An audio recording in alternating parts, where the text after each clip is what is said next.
1/0 equal কেন undefined, 1/0 equal কেন infinity না, যদি ইনফিনিটি নাই হয়ে থাকে তাহলে কেন আমরা 1/∞ ইকুয়াল 0 ইউজ করে থাকি বিভিন্ন ম্যাথের ক্ষেত্রে, আজকের এই বিষয়টা নিয়ে আলোচনা করার চেষ্টা করব।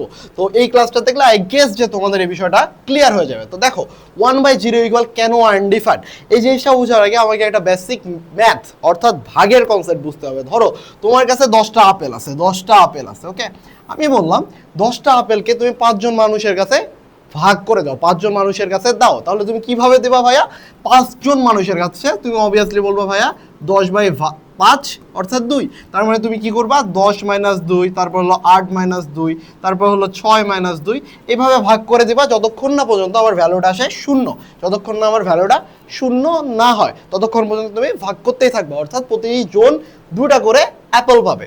এখন তুমি চিন্তা করো, আমি বললাম 10টা আপেল 0টা মানুষের কাছে ভাগ করে দাও, 10টা আপেল 0টা মানুষের কাছে ভাগ করে দাও। এটা কি পসিবল? 10টা আপেল আছে 0টা মানুষের কাছে ভাগ করে দেবা, is it possible? No, it's never possible. So that's why that is undefined, that's is undefined. তাহলে এখন বলতে পারো ভাইয়া বুঝলাম যে 10টা আপেল 0টা মানুষের কাছে ভাগ করে দেওয়া যায় না, এই জন্য আনডিফাইন হয়, আমরা ইনফিনিটি লিখতে পারবো না। তাহলে কেন ম্যাথের ক্ষেত্রে আমরা লিখি 1/∞ ইকুয়াল হলো 0, 1/∞ ইকুয়াল হলো 0। এখন এই জায়গায় আসো, এই জায়গায় আমি সেম ভাগের এক্সাম্পল দিয়ে তোমাকে বুঝাই। ধরো সেম যে তোমার 10টা আপেল আছে, তুমি 10 জন মানুষের কাছে দিলা, কয়টা পাবা? একটা করে আপেল পার পারসন পাবে। এখন 10টা আপেল যদি তুমি 100 জন মানুষের কাছে দাও তাহলে পাবা 0.1।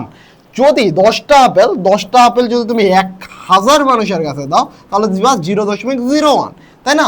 এরপর যদি আরো বাড়াইতে থাকো তাহলে দেখবা যে এই জিনিসটা কমতে কমতে এরকম আসবে 0.0000001, এরকম হতে হতে হতে হতে হতে হতে হতে হতে যদি তুমি ইনফাইনাইট নাম্বার পর্যন্ত মানুষের কাছে ভাগ করে দাও, অর্থাৎ 1 কোটি লোকের কাছে যদি 10টা আপেল ভাগ করো তাহলে কি 1 কোটি লোক কোনো আপেলের টুকরা পাবে? পাইলেও সেটা খুবই নগণ্য। এর জন্য আমরা ম্যাথ করার খাতিরে এটা 0 ধরি, বাট এক্স্যাক্টলি এটা কিন্তু 0 না, এক্স্যাক্টলি এটা 0 না। দ্যাটস ওয়াই যারা লিমিট করছো তোমরা ভালো মতোই জানো যে একটা লিমিটে যদি আমি গ্রাফ আঁকি 1/x, limit x tends to 0, 1/x, এই লিমিটটা কিন্তু এক্সিস্ট করে না।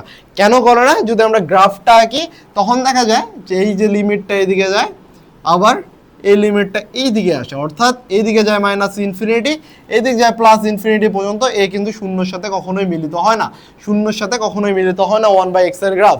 যার কারণে আমার হলো লেফট হ্যান্ড সাইড লিমিট এবং রাইট হ্যান্ড সাইড লিমিট কখনোই সমান হয় না। দ্যাটস ওয়াই আমার কিন্তু 1/x limit x tends to 0 এই লিমিটটা কিন্তু এক্সিস্ট করে না। That's all.